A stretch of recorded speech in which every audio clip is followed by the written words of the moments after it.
are about to enter the world of strange truth. A world where the line between fact and fiction is almost imperceptible.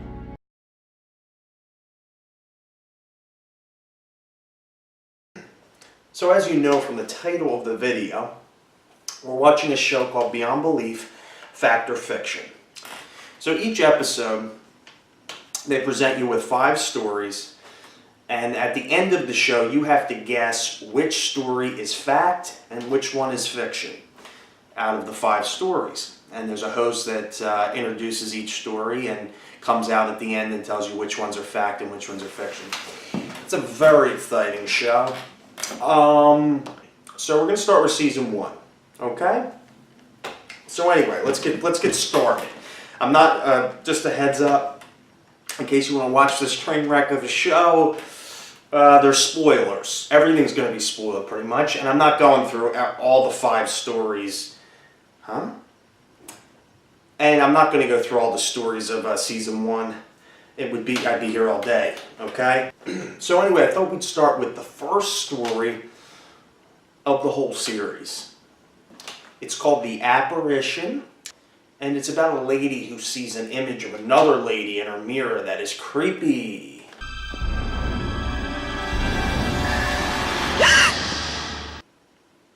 And blah, blah, blee, blah, blah. It's so boring, okay? Eventually some guy breaks into her house and I think attacks her. His motives are unclear. So anyway, this happens.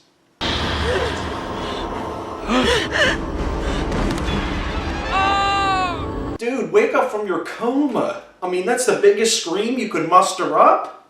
I would be like, oh my god! Holy shit! Fuck! I'm going to die! I may never walk again! No, all you could do is this. What are you, sleepwalking? Actually, to be honest with you, I used that very scream as an alarm clock for about a month.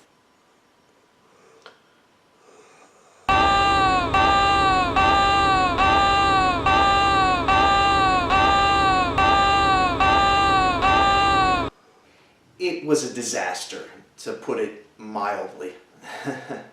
We then skip an episode because there's nothing of interest or intrigue.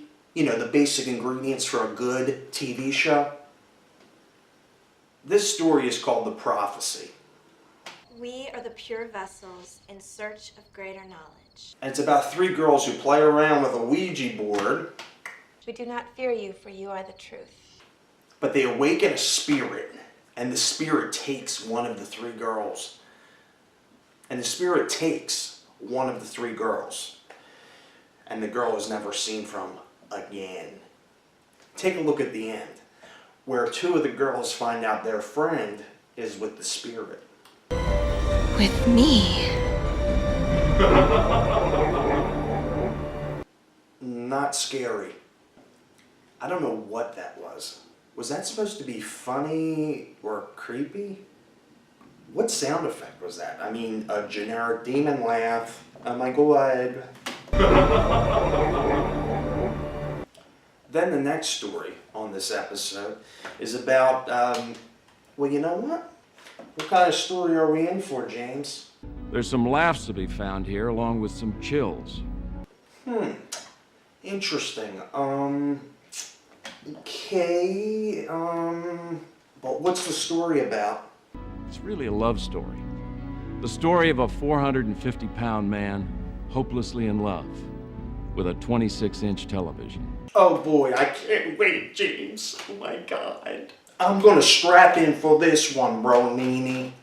I'm not going anywhere. With a premise like that? I mean, come on. Can you imagine the writer, like, in the writer's room? And, by the way, it's completely fake. Big surprise. Can you imagine the writer pitching this? I mean, I guess the producers were like, whatever, just do it. We don't give a shit. Really? Come on. So our lovely obese TV watcher, Brad, has a heart attack, and the TV saves him by electrocuting him. Just don't ask, please. Don't ask me. I know after hearing me say that it sounds like I'm having a mental breakdown, but that's how the story goes. So he ends up divorced and spending the rest of his days watching TV.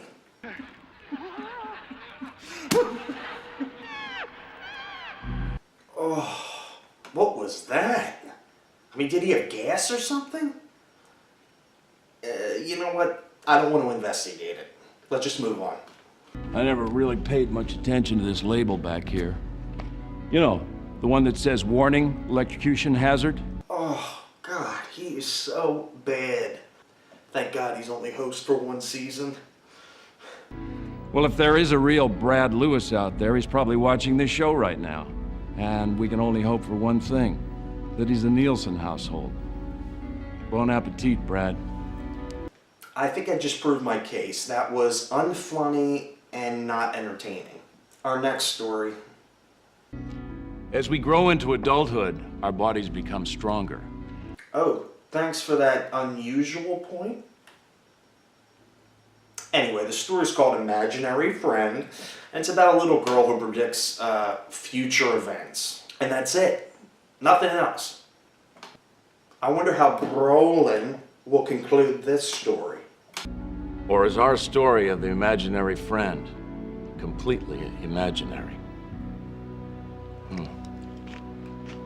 Cookies are real. Was this? I hope the cookie's real. You just ate it. Not for one second did I question the authenticity of the cookie, so it's irrelevant, I think.